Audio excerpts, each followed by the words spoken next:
without further ado, I would love to invite my 5 panelists to today. So we have a massive panel today. I would love to hear the different insights, both from 2 Singaporean ventures, Jillian from Homage and Dr. Xia.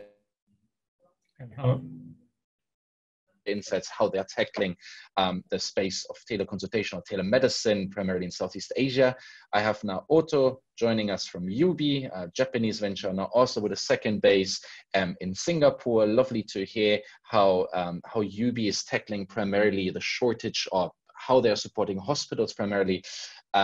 Asha from Doctors joining us from Pakistan, so lovely to hear also. Joining us, not quite sure from New Zealand or from Australia today. I would happy to have you answer that question from a platform that is called ZDoc, or the startup that is called the Clinician. So without further ado, I would lovely to hear first from Jillian, considering we always have ladies first for those panels. So lovely to hear more about Homage and about your own journey about Homage. Sure, yeah, happy to share. Thanks, Dario. So hello, everyone. I'm Jillian, founder of Homage. Homage. We're a caregiving and medical services platform currently operating in Singapore and Malaysia. So our journey has been a bit different. I mean, maybe a bit about myself. Homage really started as I was looking for caregiving solutions, for my personal family members, and both of them were living with chronic conditions. And so that was when I experienced firsthand how painful and difficult it was to get them the holistic care that they needed wherever they are and back home. So this is very much how we started to build out this service, was really looking for a solution that was for myself really, and I would say in the last 6 months, maybe just a quick call out, is that we have seen an increased need for augmented solutions across offline and online. We've predominantly been offline, using technology to power home-based caregiving medical services. We've seen a huge growth in demand as part of chronic conditions, our care recipients living with chronic conditions. So that has very much propelled that engagement from a teleconsultation, and where we also provide video consultations for rehabilitation and speech and physiotherapy as well. So happy to be here. Thanks for the platform, and glad to share more about the journey of how we've integrated offline and online. Thank you. Ron, you would like to go next? Yes. Good evening, everyone. Calling from Auckland, New Zealand. The company, The Clinician, started actually in Singapore. Started about 5 years ago. I'm the principal founder, CEO. We came into the space wanting to build a platform for value-based healthcare. And the idea was to measure outcomes and combine them with the cost of treatment to try and calculate the ever simple formula of value-based healthcare. Throughout the past 4 years, we've implemented across the Singapore public sector quite a few projects. We've been elected now the preferred solution for the Ministry of Health, working in Australia, as of very lately also in Israel. What we've seen following, well, it's actually started throughout the COVID-19, is that a lot of our customers were looking to use our solution to keep immunocompromised patients at home. So how can they use it to try and avoid any unnecessary visit to the hospital? Very quickly, we evolved and we added capability of symptom monitoring, and we built a module to support teleconsultations.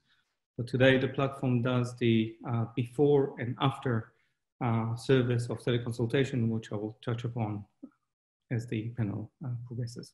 Thank you. Thank you. Has a problem currently with his connection.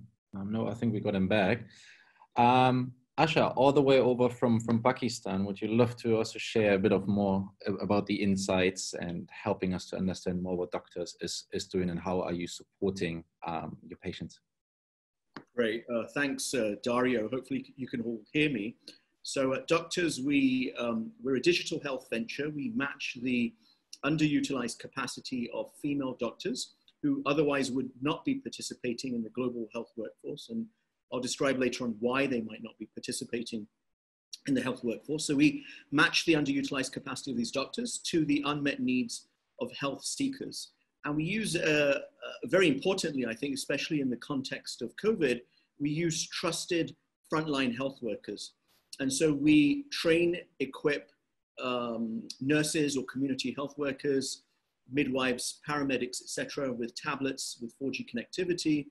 We deploy, and digital diagnostic devices, which we can also talk about. There are a variety of different digital diagnostics that these frontline health workers use. And we deploy them in different venues, in communities. They do home health visits. I'll explain later on a very large scale collaboration we have with Unilever and with DFID. We deploy them in factories in the setting of smart AI-enabled telemedicine clinics, so we can talk about that as well.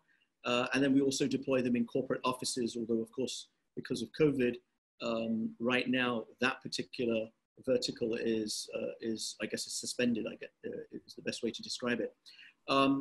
Very importantly, we reintegrate, I was mentioning, we reintegrate female healthcare providers, both doctors and frontline health workers, into the workforce, and that's part of our impact mission. And so I just wanted to highlight that because that's very much, we take a gender lens, and of course our branding and positioning is, there's a her in Doctors for a very specific reason. And happy to elaborate on all of that during the course of this. Thank you. Thank you so much, and giving a couple of touch points, or we can also later hopefully catch up during the discussion. Dr. Xiao, you would like to go next. Yeah, thanks, Darius. Hi, I'm Dr. Xiao, the founder, actually, and CEO of this Manadoc. So I'm a practicing clinician myself for more than 30 years. Now, the journey of Manadoc is a very interesting journey. For many years, it has always been one of my dreams that we can provide a very closely tight communities or network of cares.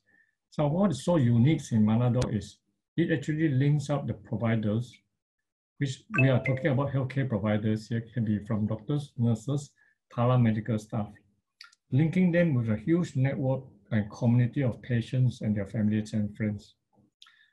Now, in medical care and healthcare, the doctors, the providers work the journey with the patients throughout their whole lifetimes. My dream has always to see that, and it's just my vision as a clinician to see that we can walk this journey with the patient throughout their whole life. So it was out of this vision that Manadoc was born. Now, the critical part is every patient has a nucleus where they form communities of patient, relative, and friends. Now, this huge group of communities of that need to be cared for, they are actually tightly linked to a nucleus of doctors with their whole network of specialists, paramedical personnel. So you can imagine Manadoc is founded on these visions whereby we link these two tightly needed communities together and walk the journey with them throughout their whole life. So in a simple, simplified version, my vision was my patients will get to see those whom I will see myself as a doctor when I fall sick, the communities of providers that I'll see myself. Not only that, they will also get to use the service that I will use myself. They will also get to use the product or whatever thing that communities of doctors believe in. And we walk this journey from cradle to grave with them. You see, the doctors and patient relationship is very unique. I have actually debated many times in the past, it cannot be a Uber models where care is on demand. Okay, there's a huge group where care is on demand. There's a huge group where care is actually a trusted care where you work. the on-demand patients from our experience over the last 3 years since we launched this, they are touch and go. They need only very minimal care. They need a medical certificate. They need mainly treatment for acute problems. But what is in the market is a long-term care where you work this journey with them, not just long-term in chronic disease, long-term in preventive care, long-term in monitoring care. So we bring care actually throughout the whole life cycle of these patients. And that is actually the vision that we have. And for the last 2 to 3 years, as we map and define the model, I must say that today we have achieved what I set out to do as a vision. So we have built up the most powerful community network of trusted doctors. If you have to look, Manadoc today in Singapore itself, we have more than 1,000 doctors on board. They're the top 10% top tier doctors in Singapore, provide one of the best care to our patients. And our patient comes in, they recommend their friends and relatives to join us. So that's how the platform. Now, fast forward to today, we have actually gained a lot of traction now. In fact, we are one of the biggest platforms that support the dormitories in Singapore now. We cover literally the whole islands. We deliver close to 100 consultations, in terms of medicines to all the dormitory workers. Recently, we have also supported the seafarers communities who comes with their boats, berthings offshore. So we have gained a reputation that we are able to provide a strong, powerful network of care 24/7 round the clock to dorm workers. And the reason being, we have built out this huge community of doctors that can throw the support to us. So just to give you a figure of what we've done, for just the last month alone, we have actually conducted close to 3,000 support of all dormitory workers at around the clocks. And not only that, the figure is impressive in the sense that because the number is growing by the days. And this is actually sponsored by the Ministry of Health. And over the next few weeks, we are going to deploy more than 150 telekiosks right straight to the dormitories.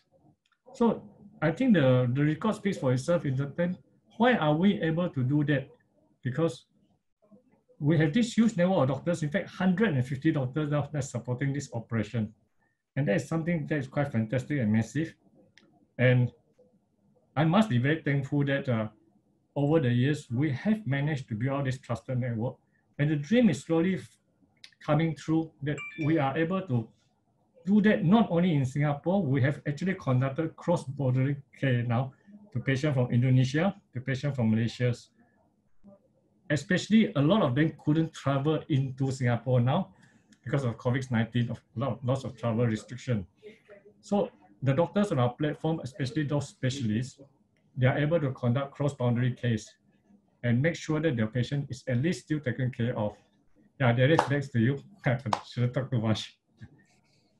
Yep. Thank you, Dr. Xiao. It's quite amazing what the frontline workers have been achieving, not only in Singapore, also in most of the other, sort of the people who are more in need of it. Thank you. What I would encourage, considering that we literally have 5 people on this panel, so it's very large, we should always keep our answers a bit shorter so that everyone has a bit of more time to actually give a bit of more comments about it. Thank you. Naoto-san, I think would be also lovely to hear a bit more about UB and how UB is currently to support. Yeah. Yeah, thanks, Dario. Appreciate it. Hi, everyone. My name is Naoto, CEO APAC UB, currently based in Tokyo.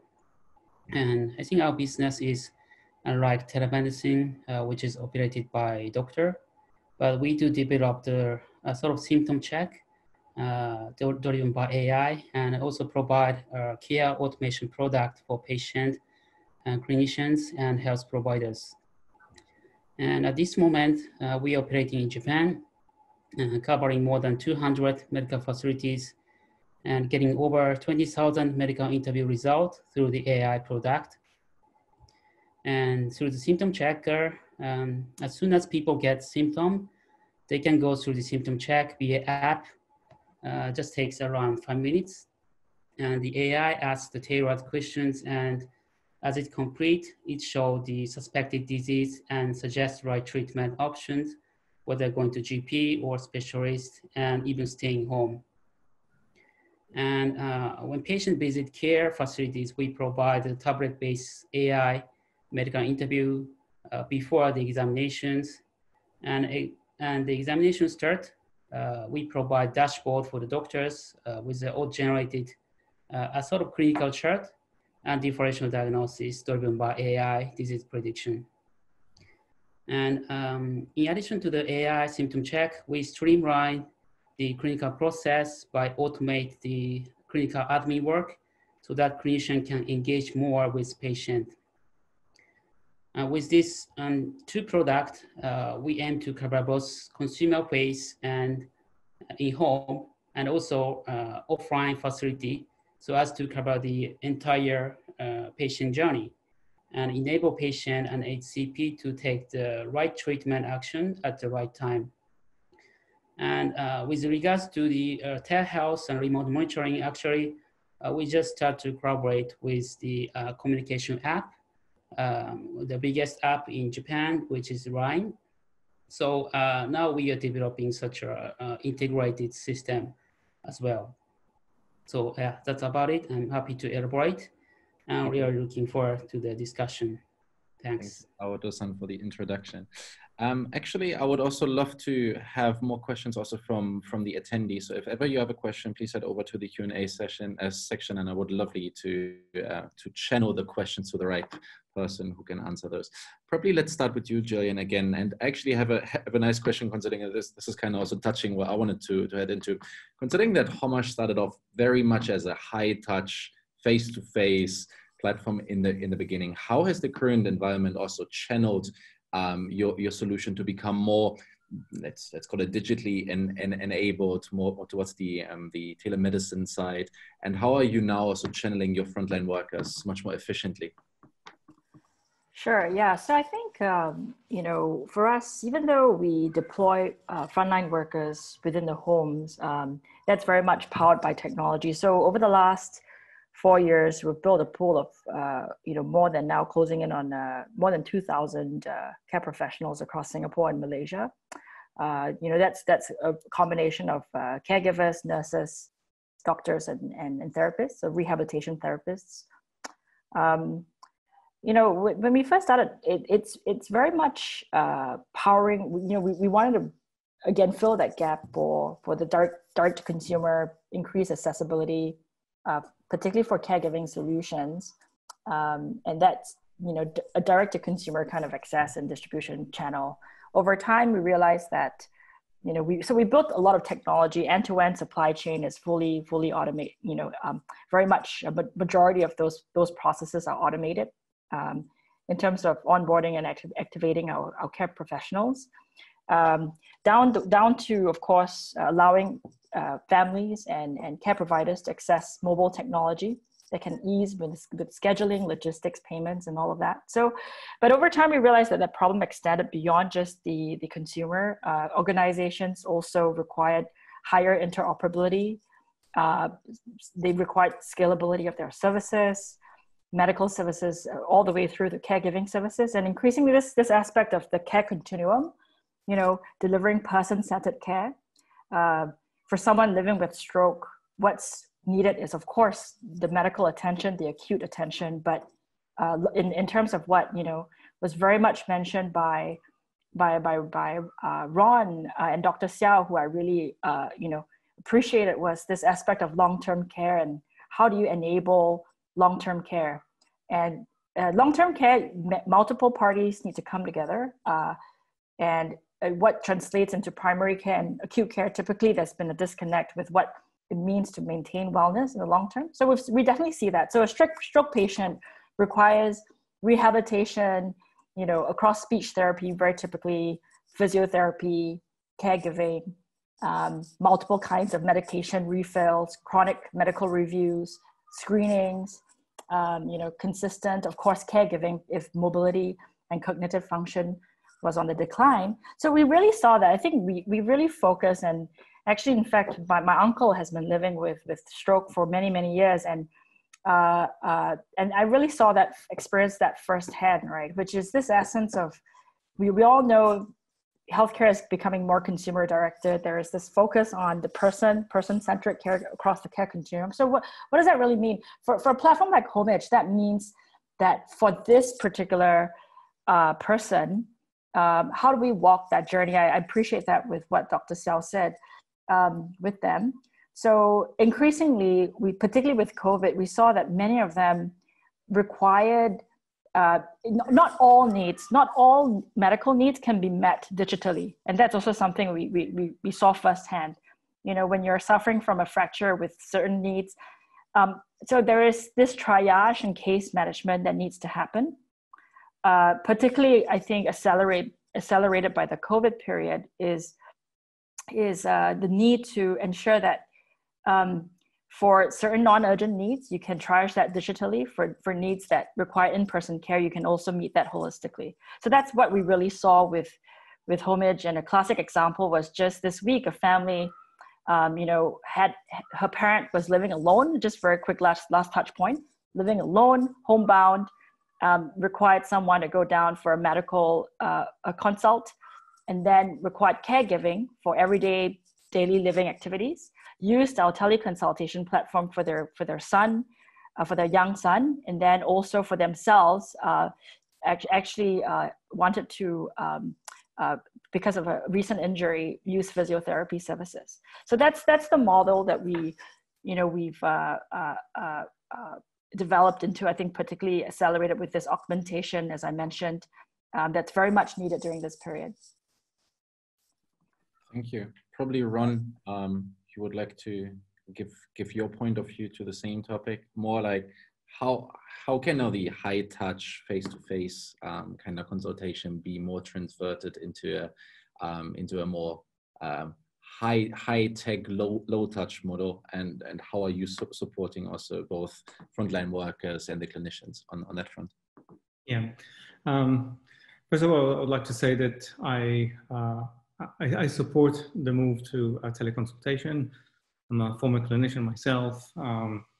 I tried in the past, I'm talking about quite a few years ago, to save the journey of a lot of my patients and trying to do the post-op visit on video chat. It's easier said than done.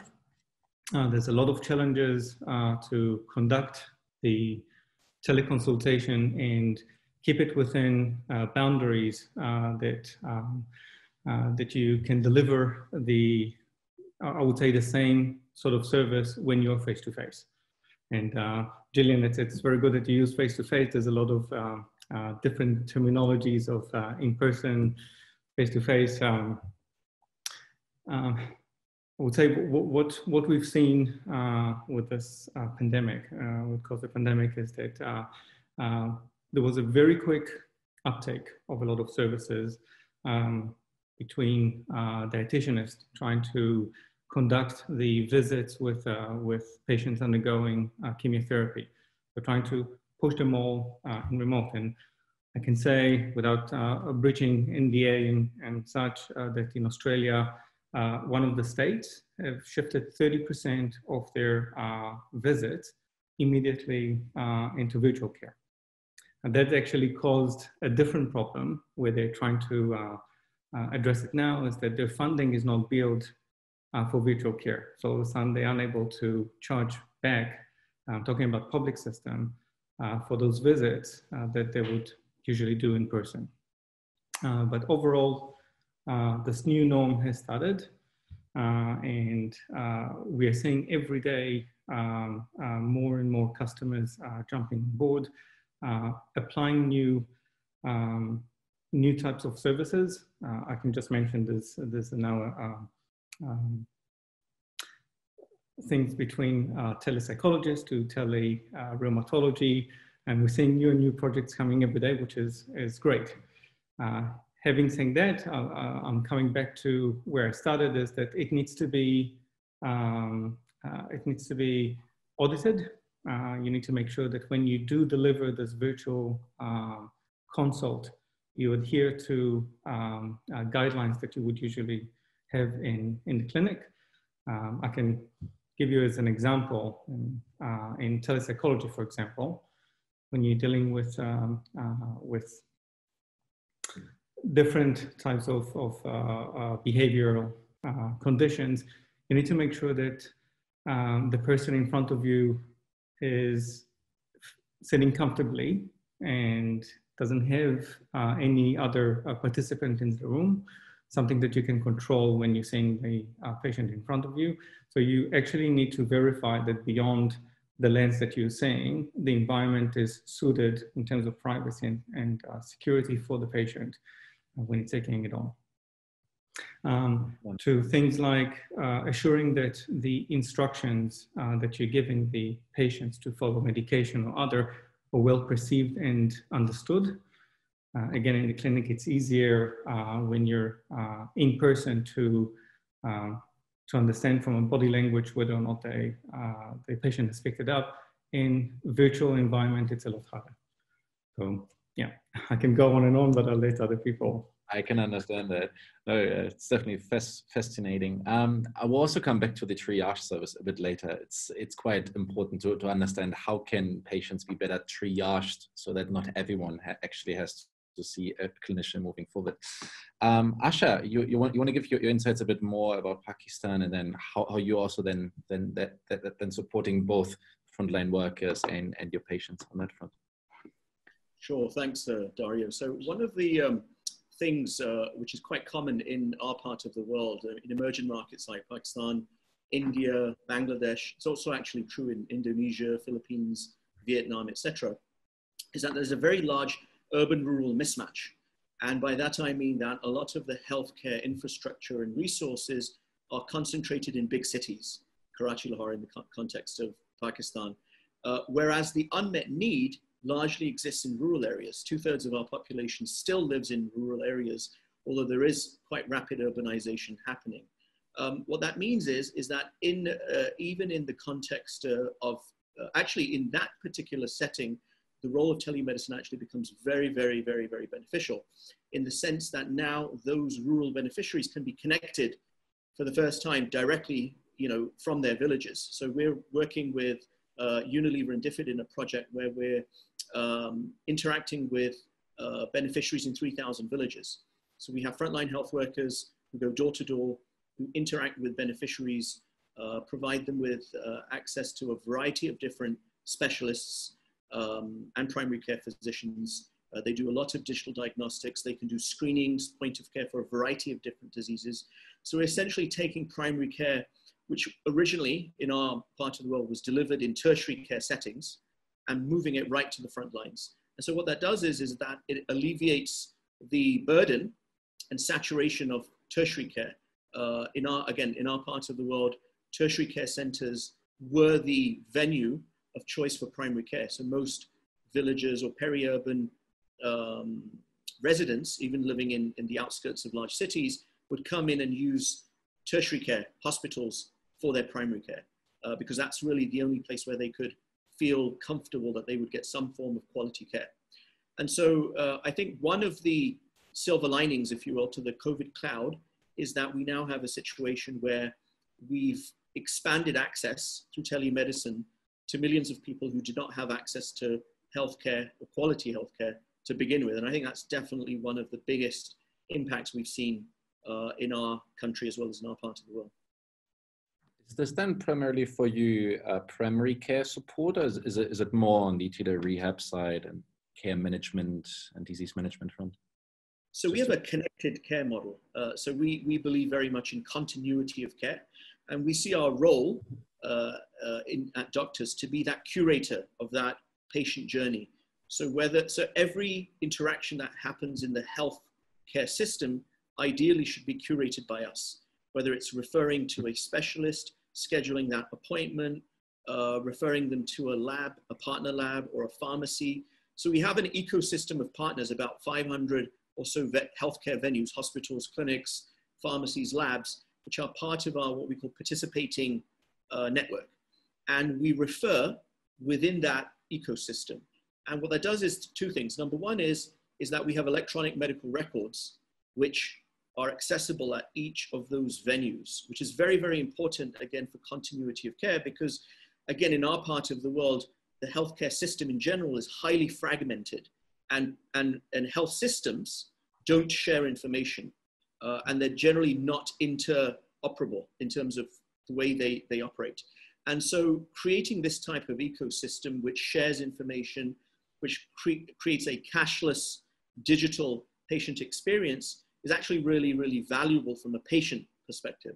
And so I think that's one of the, perhaps if you were to say, what's the largest or what's the greatest value we've created, is actually far beyond just telemedicine or digital health. It's actually curating that ecosystem in which a lot of people otherwise would have been lost. I mean, it's quite complex for us to navigate through this system.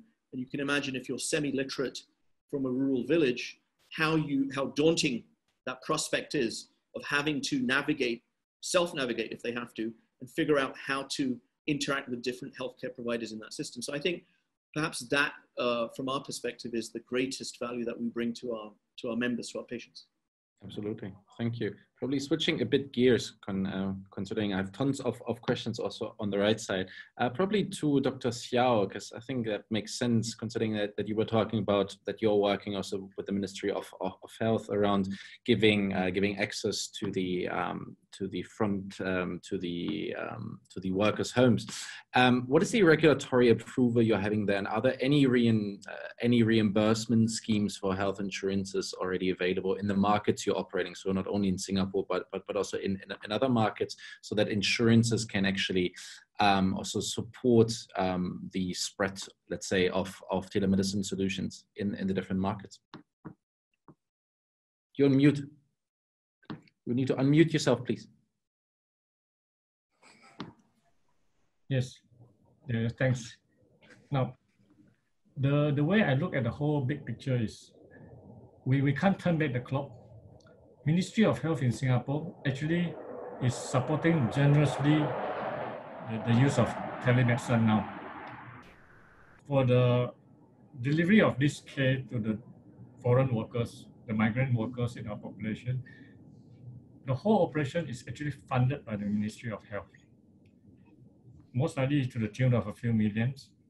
Now, just 2 months back, the Ministry of Health has also endorsed the use of our medical funding, we call it MediSafe, to be used for the delivery of chronic case into the home. So we can actually use telemedicine to deliver drugs, to take care of our patient, and we actually claim from the government, so-called government's insurance. Now in Singapore itself, you also find that increasingly, a lot of companies, insurance companies like AIA, Prudential's, Great Eastern, they are actually also paying for telemedicine. In fact, as recently as just 2 weeks ago, OCBC, the bank itself has also come in now working with insurers to fund telemedicine. The way I look at it is, it's not just in Singapore.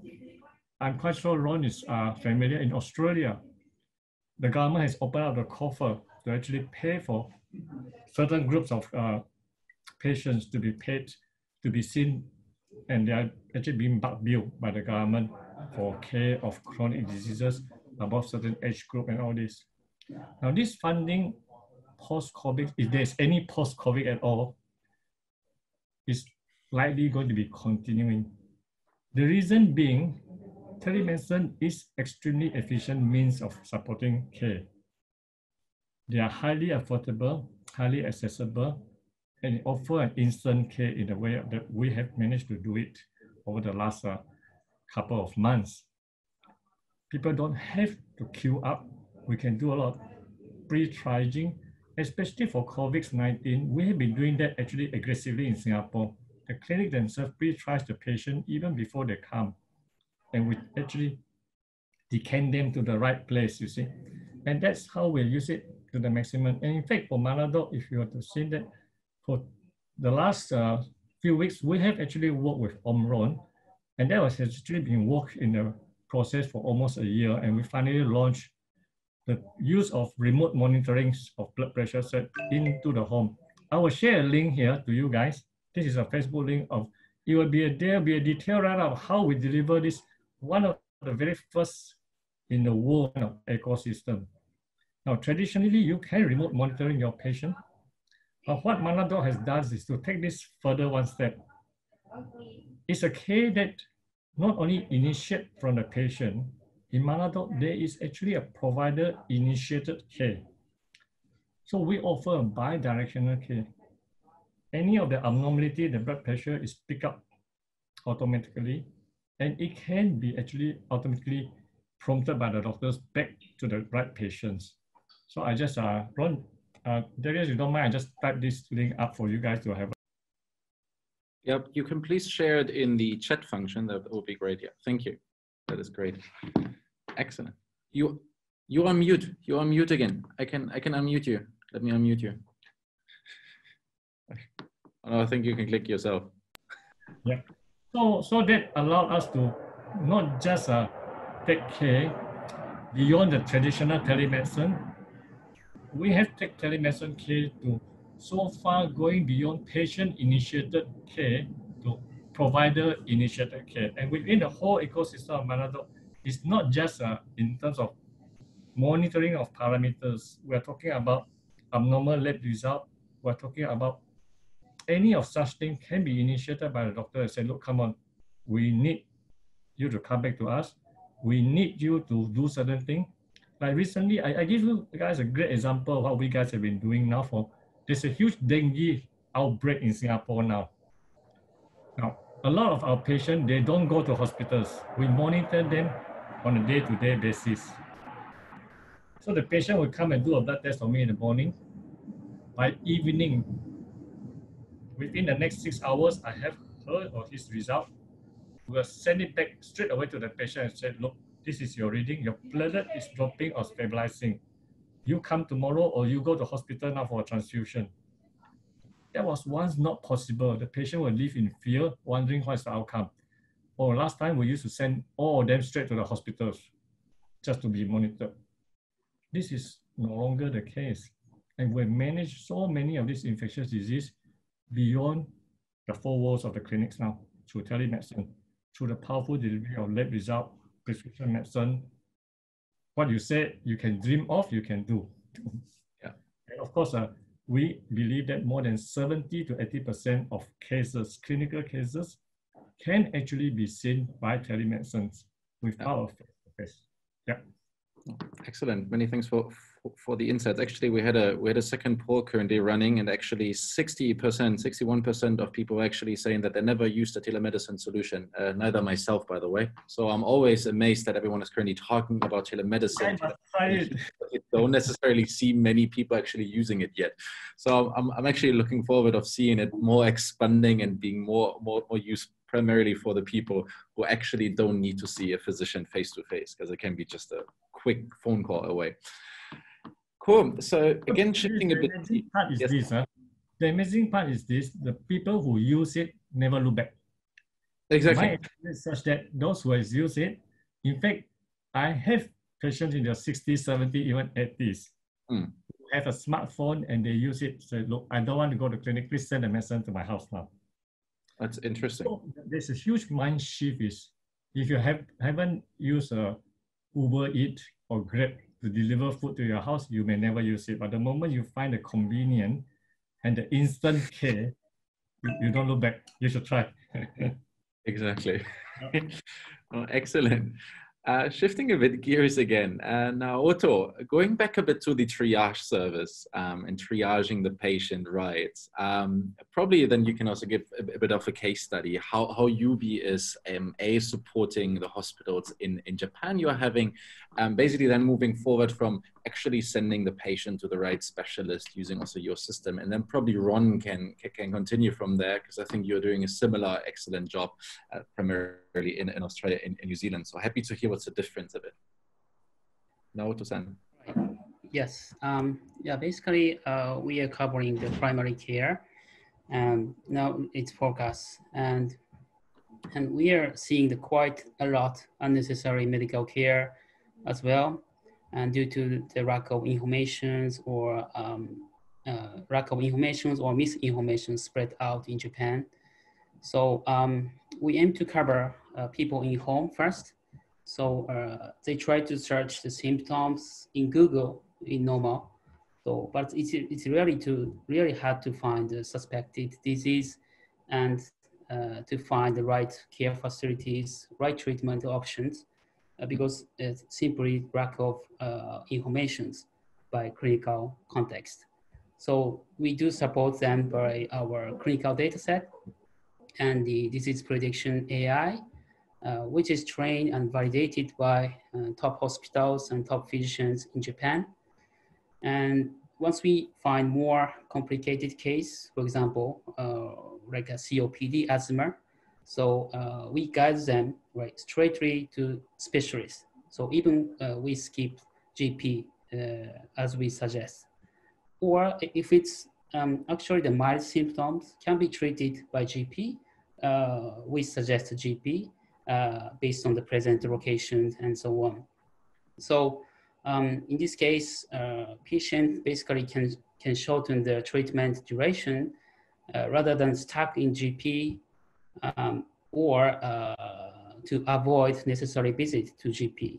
So that's our fundamental works, and we could see really good use case and outcome across Japan.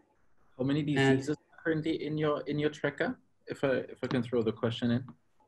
Yeah, except for psychiatric and pediatrics, we cover almost all disease. So based on ICD-11, around 1,000 disease we are covering now.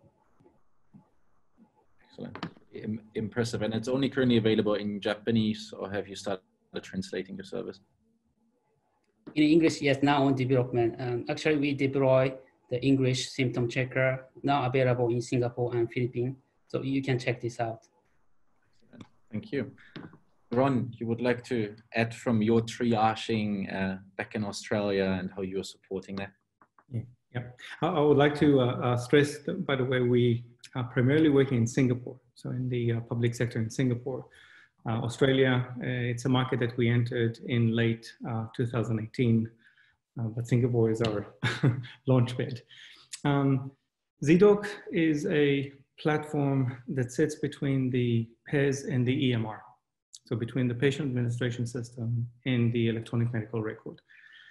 It automatically recruits patients based on their presenting symptom, based on the reason for appointment, any ADT, admission, discharge, and transfer message that can give a hint of why the patient is being seen is being read by a platform that uses an AI triage component to recruit the patient into the appropriate project, measurement project.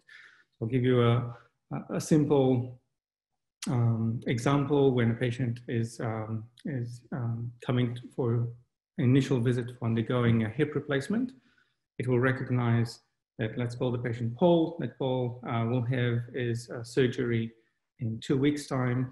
And from that point on, the platform communicates with the patient using validated instruments to measure the patient's health status at each point of care. So at the baseline, it then produces a score, a numerical score that helps the care team to understand where the patient sits within the cohort. The patient then goes into surgery. Once they completed the surgery, after a month, for example, it will contact the patient again and run this assessment in community, in remote, retrieving the information and pushing it back into the EMR.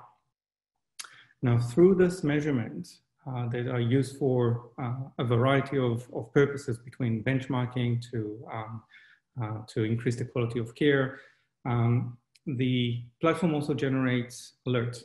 So if there's a deterioration in the patient's condition that is not expected, it will automatically alert the care team to call the patient back in before those patients are presenting at the emergency room.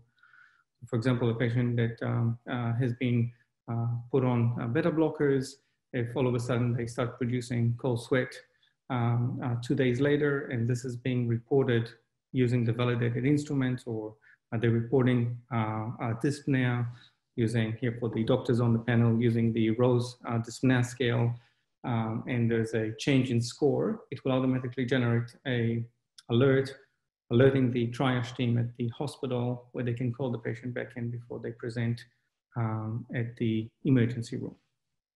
So this is in short how our platform uses AI, follows the patient as they return back into community, with the intent to not get them back, especially not through the ER door. Absolutely. Thank you. Thank you for the input. By the way, primarily Jane and Naoto, there are, I think, 2 questions each that are very specific to only you. If you can type an answer to the 2 attendees, that would be great. Then I won't have to catch up on end of life care, which I think is it's a very social problematic topic to discuss on this panel.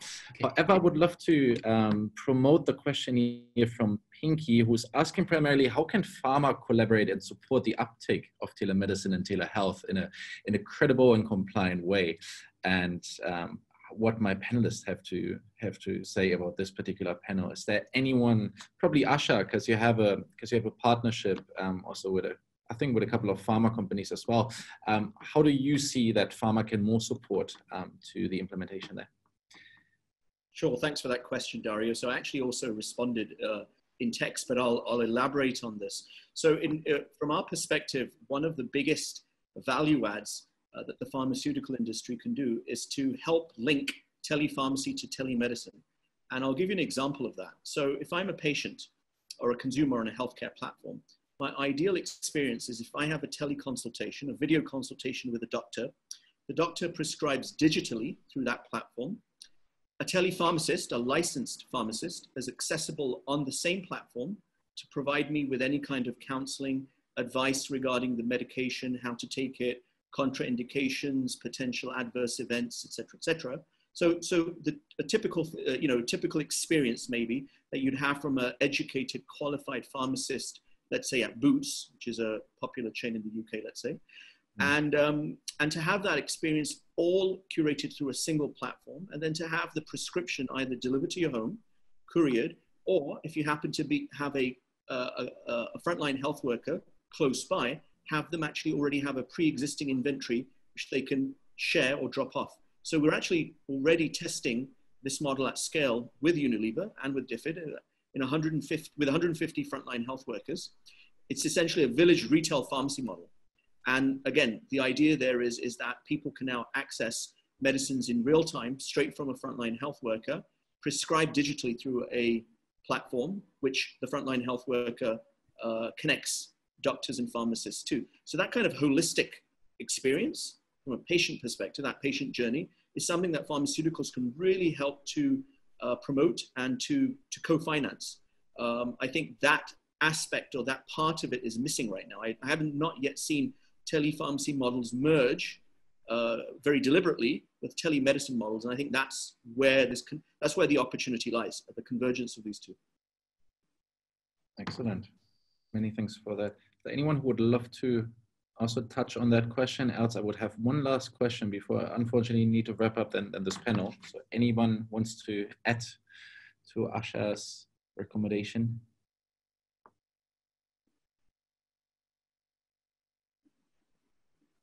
I think probably then yes, Dr. Xiao. We have been actually working with pharma for the last more than a year and a half. Now there are two approaches. One is, of course, we run our own pharmacies, where it's not true that there's no such platform. In Manado, the platform of pharmaceutical business is still well integrated into telemedicine. We do home care delivery, but that is one portion of the business. We work with big pharma like Amgen, MSD, and all these Abbott's. And what does this big pharma do besides supporting our pharmacies?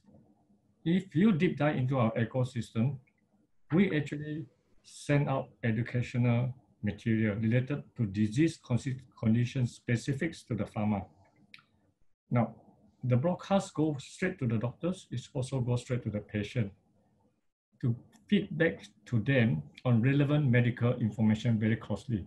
For example, in the case of upcoming flu, so we will actually blast out messages to all the patients on treatment, prevention, vaccination of flu diseases. We will also work with the pharma very closely to blast out messages to the providers of what is the latest available. We run a very successful program with Amgen on osteoporosis care. So this channel was actually broadcast over a period of a year program with a month of intensive blasting out to the provider, to the patient of how to take care of osteoporosis. Of course, it coincides in culminates with actually the events of World Osteoporosis Days. And it was such a successful program that, of course, the pharma benefit hugely. Their sales of the Prolia has, I would say, easily shoot up by a few 100%. But once it was hardly a drug that's been used in Singapore. Now, but the reason is these drugs, this treatment actually benefits a lot of patients. So now, looking forward with the ability of the telemedicine going beyond the conventional means, a lot of pharmaceutical company has come to us actually to work on this kind of concept, promoting new methods of care or care that they think has been neglected. Disease like asthma, in terms of preventive care like flu, chronic disease like osteoporosis. Now, we run these programs on a demand basis, or we broadcast on a weekly or monthly program. And that has been a very proven, tested well model. And I think going forward, it is something that we can do, use this telemedicine well integrated into the platform to reach out to all our audience. And that is now in the way that Manadoc run is, we can actually at the touch of a one button, blast out to hundreds of thousands of our users of certain things that's coming up or certain things that they have to be wary of. And that goes beyond one-to-one care. The education now has reached from 1 to hundreds of thousands. And if you guys actually deep dive into our platform now, we have this thing called Mana Chat, where we do real-time conversations with at least 50,000 users. Feedbacks in real time. And that's, we have gone beyond one-to-one to one-to-many and many-to-one. Okay. Excellent. Many thanks. So since I'm already running over time, I would love to have you answer one very last question, which is primarily, I love this question because I wanted to ask it myself. What do you think, and probably in only one sentence, maximum two, what do you think would be one of the main drivers for a long-term adoption of telemedicine or teleconsultation implementation in the particular countries? What would need to happen from a governmental regulatory process in order to have a better adoption for telemedicine? Who would like to start that? I can start. Yeah. So yeah, one sentence. Well, I think I would say it's funding. You know, it's of course regulation, but that's already moving in that direction. Particularly with COVID-19, we've set up, for example, mobile nursing stations at across 1,000 deployments in the foreign worker dormitories, and that's about close to 200 teams of nurses, caregivers, and doctors who are essentially delivering teleconsultation. So from a national response standpoint for COVID-19, that's already, I mean, the regulation is in the sandbox, it's on the roadmap. So from a legal and regulatory standpoint, that's gone through. So I would say it's really come down to, can we open up, democratize public funding, government funding, insurance, HR benefits, and I think that would be, for me, the key factor that would drive the adoption long term. Thank you. Not quite one sentence, but hopefully kind of close. It was a very short answer. Sure. Ron, since you're already unmuted. Dylan stole off me the first thing. It's funding. Funding is the first thing, but I do believe that adoption by patients, so more buy-in from the patients will drive it. An elderly patient saying, I'm not coming to the hospital to do the 6 minutes walk. If I can do it in remote, saving half a day, that will definitely help. Thank you. Now things are getting more difficult with two out of the way. Now Otto-san, you would love to give your sentence. Yeah. What you think. Yes. Yeah. From our perspective, we really need to align with the clinicians and especially local government and GP, and even to cover the, even in the rural area, to cover the extra mile. So of course, it's relatively easy to build ecosystem in the capital city and other cities. So, but we need to cover the extra miles so as to we can connect every people to the right care.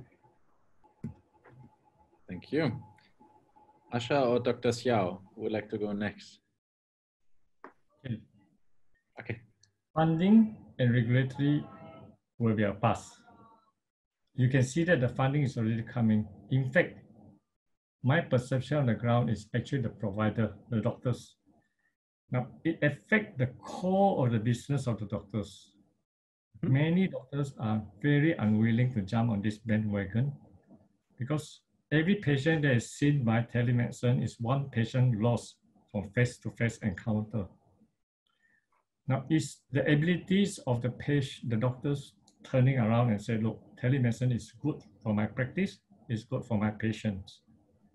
And the ability of the doctors and provider to see beyond the present. Of course, with COVID-19, it has helped a lot. We have hundreds of doctors coming on board, sometimes within a week, you know. But we still have a sizable numbers of providers in the world, especially in Australia alone.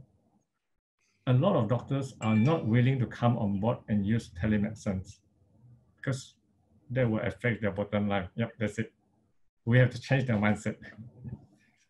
That's true. I want to leave you with a sobering statistic, but also a massive opportunity, which, especially for those of you in Singapore, there are over 300,000 female licensed healthcare providers who at any given time are not participating in the health workforce, largely transitionally because they're raising families during the most productive years of their lives. So kids, taking care of parents, etc.